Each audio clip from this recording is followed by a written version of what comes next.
Now we will move on to the next leadership keynote, which is ICT for Inclusivity. And our keynote speaker today is Mr. Amitabh Rai. He's the Managing Director, Ericsson India Global Services. Mr. Amitabh Rai is an experienced professional with a proven track record in corporate strategy, management consulting, and systems integration across global organizations. He has developed and managed a diverse group of clients in both private and government sectors in Asia, Europe, and the United States. He has addressed different national and global forums in the last 25 years on a range of technology topics, as well as leadership lessons and lessons of failure, creativity, innovation, etc. Before joining Ericsson, Mr. Amitabh Rai has worked as Vice President in IBM and a partner at PwC. Mr. Rai has been associated with INFOCOM for many, many years, and we're very privileged to have him at the 20th edition of INFOCOM. I warmly welcome you, Mr. Amitabh Rai, sir, and over to you for your keynote on ICT for Inclusivity. Over to you, sir. Thank you, Raki, and let me start by congratulating INFOCOM to reach this wonderful milestone of 20 years, and I feel privileged to be part of it. And it's wonderful to attend the session today. Over the last couple of days, I was listening to various sessions of INFOCOM, and all of you perhaps were doing that, and we heard a lot about digitization and how the digitization is taking place, and how it is helping us to progress the society and economy and so on and so forth. I will talk a little bit on ICT on inclusivity, because I think this is also one thing which we need to remember while we talk about all the good stuff of digitization and how it is giving us the result. So talking about, I'll go to my first chart, ICT for inclusivity. And so let me start by saying, of course, we have entered the new world, where atoms, which is the physical world, were merging seamlessly with bits, which is the digital world. Way back in 1994, Professor Nicholas Negroponte, the founder of MIT Labs, in his watershed book called Being Digital, first talked about atoms, how it's going to become bits. This was the digital transformation that he was speaking about, which we see now happening at a blazing fast speed as the distant dynamics become business as usual post-COVID-19 world. Moving on to the next chart, let's talk about exponential age and digital inclusion. Can you have the next slide, please? So we all are excited and thrilled that future has arrived, a digital future that we have always been envisioning. The pandemic put digitization on steroid. Technologies that would have been taken years to mature, to be developed, accepted, and introduced were unboxed in a matter of months. The use cases turned into case studies almost overnight. A vaccine that takes decades of research was discovered and launched in under a year. We entered the exponential age at a blink of an eyelid. Surveys showed that companies also had accelerated the digitization of their customers and supply chain interaction, and of their internal operation as well, by 3 to 4 years. The share of digital or digitally enabled products in their portfolios have accelerated by a shocking 7 years. The speed of transformation was extraordinarily fast. It would have taken more than a year to implement the level of remote working that took place during the crisis. It took an average of 11 days to implement a workable solution, and nearly all companies have developed a workable solution within few months. Now, if we look at the digital payment transaction, we have seen that it jumped by 76% during 2021, with several first-time digital payment users, including myself. Same with the grocery and fashion or apparel industry. They become slowly but steadily the key drivers of incremental growth of our economy. The online education market, as in another example in India, is expected to grow by 2.28 billion US dollar during the next 3 to 4 years, at a CAGR of almost 20%. The user base for online education shot up around 10 million in 2020 from just around 1.5 million the year before in 2019. A LinkedIn survey reported in 2020 during the pandemic, the demand for specialized engineering, artificial intelligence, cybersecurity, and data science roles took center stage. Nearly a year later today, this demand for IT talent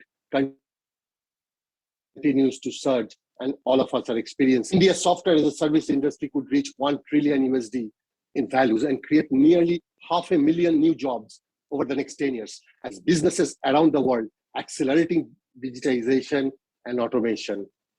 And we are experiencing the same. The top IT companies here in India are firing on all guns when it comes to hiring. But these are all good news.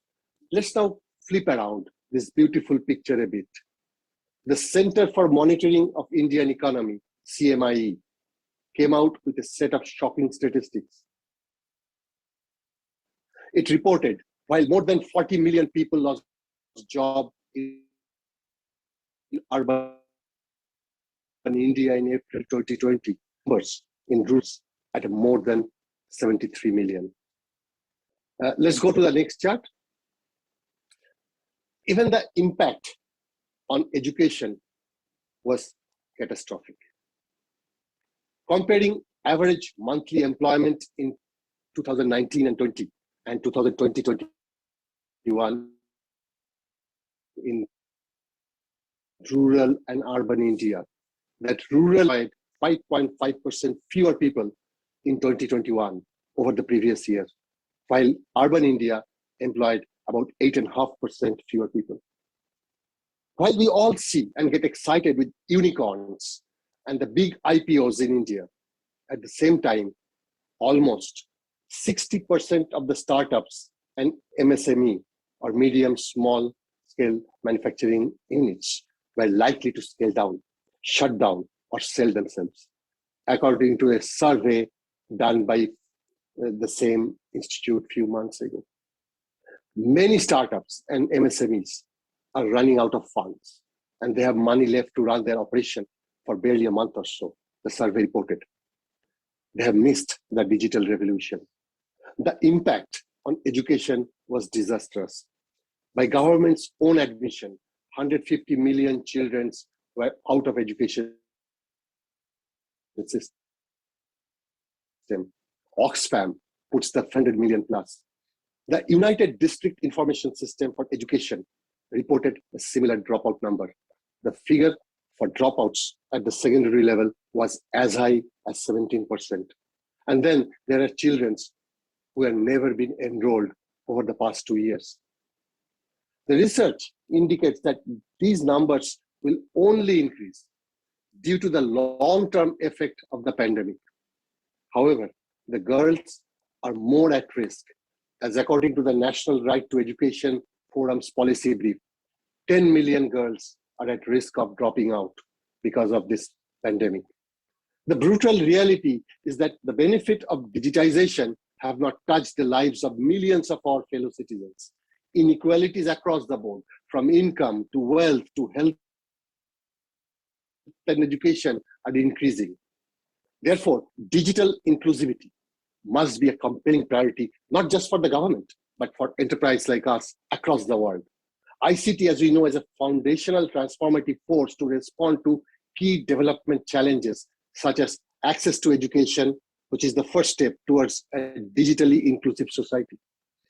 Internet access is a fundamental enabler for improving quality of life, as it provides the opportunity to access useful information and services. It is a cornerstone of reaching education to the poorest children.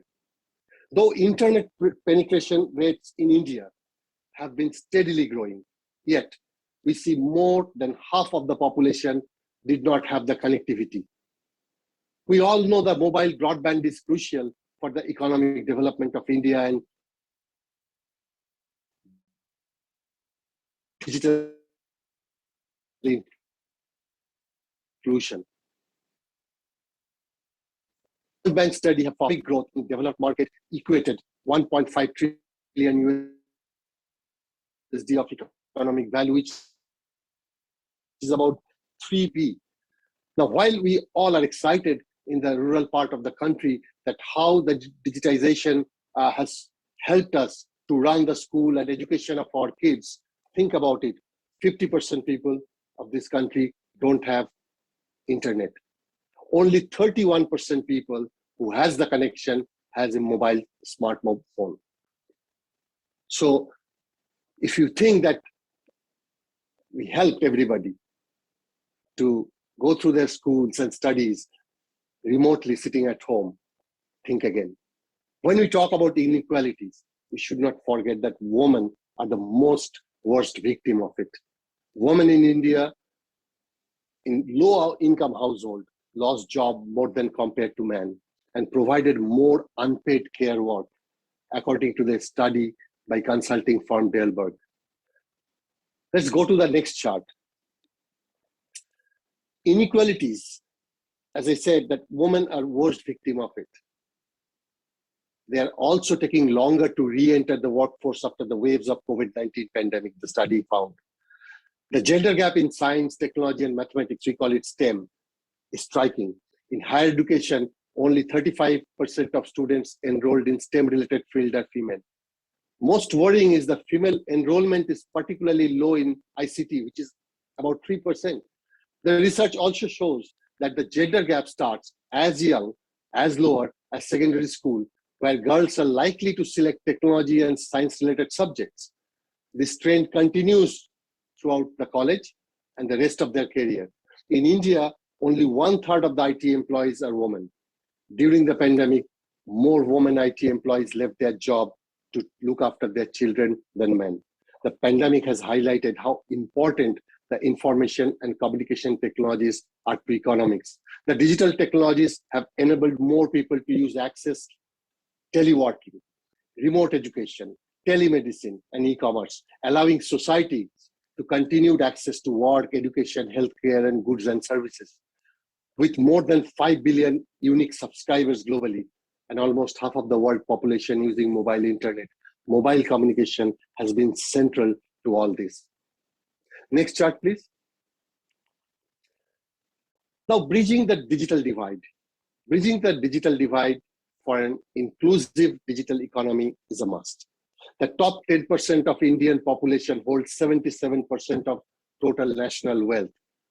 73% of wealth generated in 2017 went to the richest 1%, while 67 million Indians, who comprise the poorest half of the population, saw only 1% increase in their wealth. So we all understand inclusivity is a must. The next chart, please. Let's talk about ICT for inclusivity. How we are working in various forums with various bodies to connecting million schools. According to the World Economic Forum, some 3.5 billion people globally do not have reliable access to broadband, and I already talked about the India's data. Ericsson has partnered with Giga, an initiative launched by UNICEF and ITU, which is the International Telecommunication Union, to connect every school to the internet and every young person to information opportunity and choice. Also, Ericsson co-founded Connect to Learn initiative with the Earth Institute at Columbia University to focus on delivering connectivity and ICT tools to enhance teaching and learning in unconnected, underprivileged, and largely underrepresented communities. And we have been working for the last many years in different parts of the country to enable people or underprivileged class to get the ICT as an enabler for their studies. Financial inclusiveness is also important when you talk about the studies, right? Africa in Motion, it's another project. It's about our mission to empower a sustainable and connected Africa. GSMA describes Sub-Saharan Africa as the epicenter of mobile money. About half of the consumers in sub-Saharan Africa use mobile money. Comparing to 2015 and 2021 data, mobile money usage has tripled in Ghana, quadrupled in Angola, and increased tenfold in Nigeria. Over the past decade, this has been a catalyst for the financial inclusion of millions of those previously underserved by traditional banks. More than half of the globe's active mobile money accounts are now located in this region, with Kenya and Ghana being two of the largest mobile money markets in the world. Therefore, we can conclude that more and more focus towards inclusivity during accelerating digital, which is the theme of this seminar, is a must and can provide the desired outcome to the larger part of the society. Thank you very much. Thank you, sir, for your keynote, and thank you for joining us at the 20th edition. It's been an honor to have you.